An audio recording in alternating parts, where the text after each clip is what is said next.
इमरान खान ने रात के अंधेरे में सलीम शहजाद साहब को क्यों तब्दील किया था एसडीजी नैब, और उन पर यह इल्ज़ाम क्यों लगाया था कि वो शहबाज शरीफ के ऊपर अरेस्ट नहीं कर रहे उसको। अब देखें ना, ये इस मुल्क का अलमी है असद उमर जैसे लोगों की वजह से। असद उमर ऐसी बातें क्यों करता है? पहले तो टार्जन बनता है पब्लिक में आके, प्राइवेटली जाके माफिया मांग लेते हैं। मैंने उनको पूछा था बेनज़ीर साहिबा को, मैंने कहा आपकी ज़िंदगी की सबसे बड़ी गलती क्या है? अस्सलाम वालेकुम नाज़रीन, आप देख रहे हैं मुबश्शिर लुकमान यूट्यूब चैनल। मैं हूं माफिश तबस्सुम। सर, शहबाज शरीफ साहब के खिलाफ नैब केस में जो गवाह पेश हुए थे इसरार सईद, उन्होंने इंकशाफ किया है कि डीजी नैब सलीम शहजाद ने उन्हें शहबाज शरीफ पर इल्जाम लगाने का कहा। सर, अगर इस बात में कोई सच्चाई है तो ये किस तरह के केसेस हमारे मुल्क में बनते रहे हैं, और क्या मुल्ज़िमान को कोई सजा होगी कभी? अच्छा, अगर अगर ये मैं सच मान लूँ तो सबसे बड़ी बात यह है कि इमरान खान ने रात के अंधेरे में सैटरडे के दिन सलीम शहजाद साहब को क्यों तब्दील किया था एसडीजी नैब, और उन पर यह इल्ज़ाम क्यों लगाया था कि वो शहबाज शरीफ के ऊपर अरेस्ट नहीं कर रहे उसको। ठीक है, और संडे के दिन दूसरे बंदे ने आके चार्ज भी ले लिया था। संडे के दिन नैब में कभी ऐसा नहीं होता, डाइन आउट होती है, ऑफिशियल कमिंग होती है, हैंड ओवर होता है चार्ज, उसको ड्यूटी सौंपी जाती हैं। लेकिन अनसेरेमोनियसली एक शाम को शहजाद साहब अपने घर गए हैं तो पीछे ताले तोड़ के किसी और को उनके कमरे में बिठा दिया और उनका नोटिफिकेशन इशू कर दिया कि आज आप बरतरफ कर दिए गए। ये तो इस्लामाबाद हो या पिंडी उनको भेज दिया था मेरा ख्याल है, और ये किया था इमरान खान ने। अगर ये बात मैं सच मान लूँ तो ये सारी बातें जो हैं ये बेकार की बातें हैं। दूसरा, जो शहजाद साहब को नहीं जानते ना लोग, मैं आपको उनके मुतालिक बताऊँ कि उनका पाँव जो है ना, आधा पाँव वो कटा हुआ है, और वो इस तरह से कटा हुआ है कि उन्होंने सियाचिन पे ड्यूटी दी थी और वहाँ फ्रॉस्ट बाइट हो गई थी, और वो लकीली सिर्फ आधे पैर तक बात आई, पूरी टांग पे नहीं आई। और उसके बावजूद आप उनको देखें तो आपको पता चले कितने सादा से आदमी हैं। तो ऐसे भी लोग हैं पाकिस्तान में कि जो सफ़ेद पोशी में ज़िंदा और रहते हैं, और आप अगर उनकी रिस्पेक्ट नहीं कर सकते तो कम से कम डिसरिस्पेक्टफुल तो ना हो। सर, असद उमर साहब ने तौहीन इलेक्शन कमीशन में माफी मांगी है। सर, अगर बाद में माफी ही मांगनी होती है तो हमारे सियासतदान पहले इस तरह के बयान देते क्यों? हमारे सियासतदान नहीं है, तुम्हारे अपना सियासतदान है, और तुम्हारी फेवरेट पार्टी है, और तुम्हारी बहन की तरह जो कल टिम हॉर्टन चली गई थी कॉफ़ी पीने, मैं अभी उसकी भी क्लास लूँगा, उसकी तस्वीर चलाऊँगा मैं यहाँ पे। वो क्यों गई है कल? अपनी बहन को मना करो कि टिम हॉर्टन की भी कॉफ़ी है पीने वाली।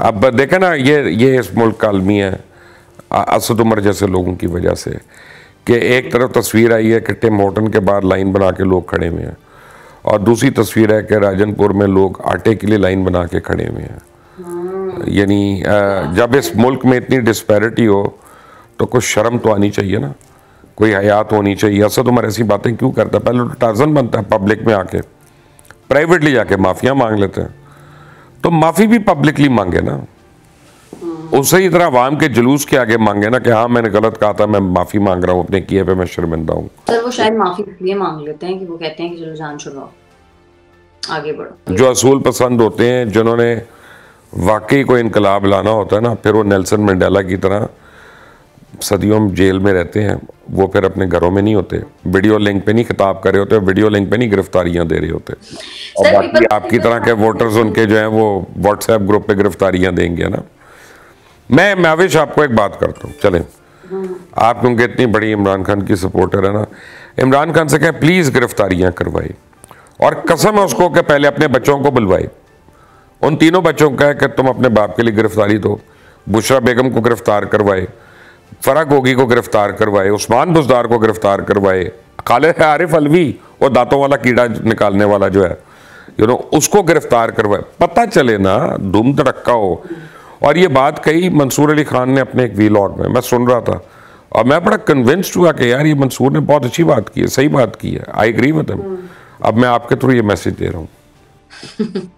सर, पीपल्स पार्टी की बात करते हैं। पीपल्स पार्टी ने पहले पीडीएम से इख्तलाफ किया कि हम ज़िमनी इलेक्शंस में हिस्सा लेंगे, लेकिन उसके बाद उनकी पार्लिमानी कमेटी का इजलास हुआ जिसमें ये फैसला हुआ कि ज़िमनी इंतखाबात में हिस्सा नहीं लेना।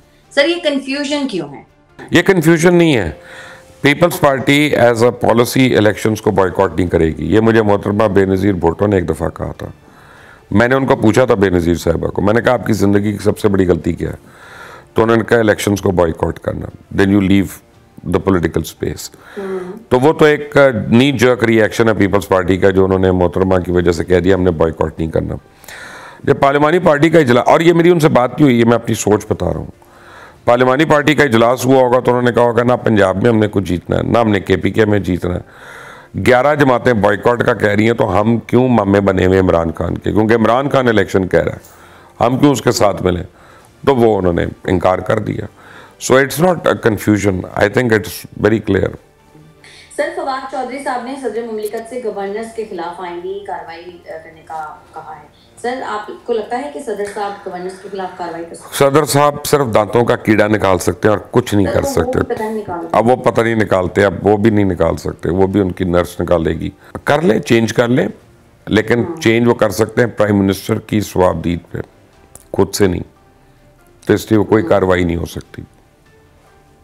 सर, महंगाई का जिन रोज बरोज बेकाबू हो रहा है, पेट्रोल 20 रुपए मजीद महंगा होने की खबरें आ रही हैं, बिजली भी 4 रुपए फी यूनिट महंगी हो रही है। सर, इतनी महंगाई हो रही है, सिलसिला कब तक चलेगा? मैं बोर हो गया हूँ इसका जवाब दे दे के।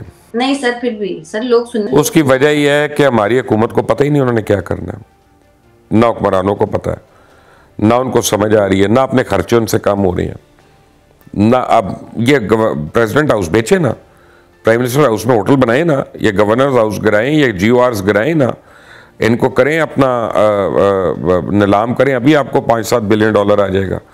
ये रेलवे की जो लॉस मेकिंग ऑर्गेनाइजेशन है और ये जो औकाफ है, इसके अंदर जो 18-20 बिलियन डॉलर की ज़मीनें, इनको करें ना नीलाम, फॉरेन इन्वेस्टमेंट भी आएगी, डॉलर्स में भी आएगी, डॉलर भी आएंगे। ये क्यों खर्चे पाले हुए हैं? सरकारी अफसरों को जो घर मिले हुए हैं, ना अमेरिका में मिलते हैं, ना बरतानिया में, ना फ्रांस में, ना जर्मनी में, ये हमारे मामे हैं, दामाद हैं, सबको घर दिए हुए 20-20 कनाल के। GORs वगैरह को बेचे इनको पकड़ के, ये DCO हाउसेज, ये कमिश्नर हाउसेज, ये सब कुछ जो है, हमें मांगने की क्या जरूरत है किसी से पैसे? अपने खर्चे कम करने को तैयार होंगे, महंगाई ठीक हो जाएगी। ना इनसे तैयारी होती है, ना इनसे कोई प्रिपरेशन होती है। वो एक आता है, वो आके जनरल बाजवा और सारों पे प्रेस कॉन्फ्रेंस करके चला जाता है। उसके बाद वो आंटी मरियम आती हैं, वो अपना दुपट्टा एडजस्ट करती हैं, वो इमरान खान के खिलाफ प्रेस कॉन्फ्रेंस करती हैं, चली जाती हैं। शाम को हमारे टॉक शोज में जो इस पार्टी का है वो उस पार्टी के लिए बोलता है, जो उस पार्टी का उस पर, कोई इस मुल्क के लिए तो बात ही नहीं करता। इनमें से कोई हमदर्दी नहीं लगता मुझे तो। ऐसा है, बिल्कुल ऐसा। ठीक है मुबश्शिर साहब, बहुत शुक्रिया आपका आज के प्रोग्राम के लिए। आज के प्रोग्राम से इतना ही। अगर आपको वीडियो पसंद आती है तो चैनल को करें लाइक, सब्सक्राइब और शेयर, और अपनी कीमती राय से हमें जरूर आगाह कीजिएगा। हमें इजाजत दें, अल्लाह ने के पास।